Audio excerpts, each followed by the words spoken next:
a current member of British Parliament and a former cabinet minister in Prime Minister Tony Blair's government, Michael Meacher was sacked in 2003 for raising important questions on the eve of the Iraq War. Atrocity of London bombings, where 56 people were killed. That was on the 7th of July, 7/7 we call it. It's a very convenient way of ensuring there is fear, of ensuring that there is control, and of ensuring that those who are in the know, and of course we cannot tell you because it is all secret, are in a position of extreme power. As part of our inquiry into the London bombing, we wanted to investigate the suspicious death of Jean-Charles de Mendes. Within days of his brutal murder at the Stockwell tube station in the London Underground, evidence of a cover-up began to emerge. What did you witness with the unfortunate Brazilian man that died? All we saw was the police running into the station with guns. That's all we saw. We didn't see anything else at all. And then after that, a couple of seconds after that, we were vacated down South Lambeth Road. That was all we saw. We didn't see anything else.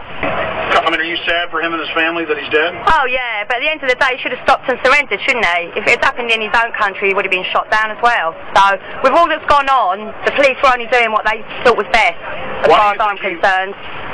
Why do you think he ran? Well, because his visa had run out, obviously, but he's not going to have armed police running after him just because his visa's run out, has he? So, the police were protecting, you know, the people travelling on the tube, so I don't see any wrong in what the police have done at all. No, I understand your view on that. Why do you think they shot him 8 times in the head? Oh, I don't know. It's a lot of times to shoot him. It is a lot of times to shoot him. How many times did you hear they shot him? 5 at first. 5, and then, no, 3 first, then 5, then it went up to 8. So...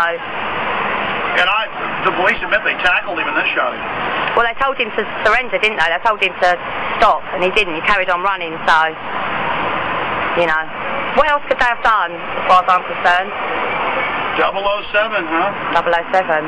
License to kill. Yeah. I still believe that there should be a shoot-to-kill policy. I still believe, personally. But that's my views, you know. I think people should give up their liberty for freedom. All right.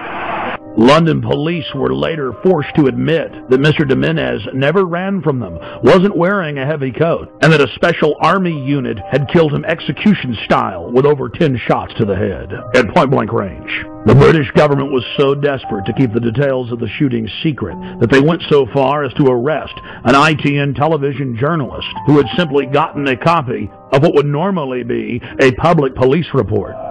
Government whistleblowers and police have also been suspended and arrested for telling the truth. We had our details taken and were threatened with arrest simply for asking questions of locals outside the Stockwell station and videotaping police. Where are you based? Austin, Texas.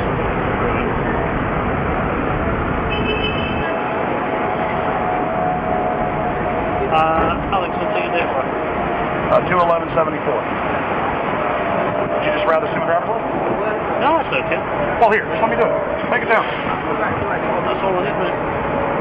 Well, I mean... And you're filming for a program back in the States or something? Exactly. In fact, I think it'll probably be broken into... Think about it, yeah. Sir, what do you think about this event? I think it's very bad this has happened. What do you think should happen?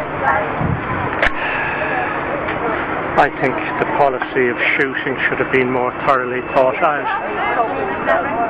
I'm afraid there must have been a terrible mistake here. I feel very sorry for the family and very sorry for the policeman that made a horrible mistake. Yeah, it's going to be bad for everybody. It's a tragedy all around, I think. Thank you. The police first claimed that it was a hot morning when official weather reports showed that it was around 60 degrees and that Mr. de Mendes was running down the street wearing a giant padded coat with wires sticking out of it, that he vaulted over the turnstiles, charged through a crowd of pedestrians, raced onto the train, and was about to detonate bombs when the heroic officers gunned him down. The authorities then conveniently claimed that all the surveillance cameras malfunctioned that morning. Police have now been forced to admit, thanks to watchdogs in their ranks, that none of the cameras malfunctioned, and they've now released the video. The government has now been forced to admit that he was wearing a light denim jacket, and there were no wires of any type. Police that weren't part of the special military unit didn't know why they killed him. The police had followed him from his home. They knew that he was a Latin Brazilian working in England as an electrician. They followed him for 30 minutes as he walked from his home towards the station. Once in the station, he calmly bought a Metro paper, paid for his ticket with his Metro Oyster card, and then walked onto the train. Passengers then reported that they were told to get off the train. Once they'd stepped off, still looking through the windows, they saw the Special Forces police squat on Mr. de Mendez and shoot him over 10 times in the head. Witnesses said de Mendez looked at the authorities as if he knew them. He was like a scared rabbit, and he was killed execution style. The question is, why? A special military hit team stalked him and tracked him from his home to the train station, and then killed him in cold blood, making sure he was dead. It's well known that if somebody has a bomb, you don't shoot at them, and you certainly don't get near them. No, Mr. de Mendez had seen something he wasn't supposed to see. He learned a little too much, and he had to be eliminated. We were at the station just a week after he was killed, and many of the facts we've covered were already public knowledge. But still, some of the locals made excuses for the police. Within hours of the 7/7 bombings, Israeli army radio was reporting that Benjamin Netanyahu, the former prime minister of Israel, had been warned not to leave his hotel that morning to attend a meeting less than 100 yards away from one of the train stations that was bombed. The Associated Press ran the headline, "Netanyahu changed plans due to warning." Then the current Prime Minister, Ariel Sharon's office, instructed Israeli officials not to give interviews to the foreign media concerning the warning. Israel's Foreign Office attempted to spin the story, saying that they'd given a general warning to the British that day. Then several weeks later, the head of Mossad told a major German newspaper that he indeed had issued a warning to Benjamin Netanyahu at 8:40 a.m., 10 minutes before the first blast. Conveniently for authorities, the bus surveillance camera malfunctioned. Something else happened that was convenient for the establishment line. All 4 of the supposed bombers' identification cards survived unscathed at all 4 events. But there was just one problem. In one case, one of the bombers' IDs was found at 2 separate locations. As the evidence mounts, it is crystal clear. Only criminal elements of the British government could stage the attacks and then engage in the cover-up. The reason the Netanyahu story is important is it clearly shows that other intelligence agencies were aware of what was going on in London that day and took necessary precautions to protect their Minister of Finance. In 1994, the Israeli embassy in London was bombed. This was at a time when I was in the service. I joined the Middle Eastern section shortly after that, and I was actually astounded to read a document written by a senior MI5 officer who'd seen all the information coming in about this attack, and he said that he believed that the Israelis had bombed their own embassy. In any staged terror attack, governments have to be extremely careful to keep the operation shielded, compartmentalized. Most people in government are moral individuals who believe that they're standing up for their nation's sovereignty, for its national interest, and it's absolutely essential to keep them in the dark.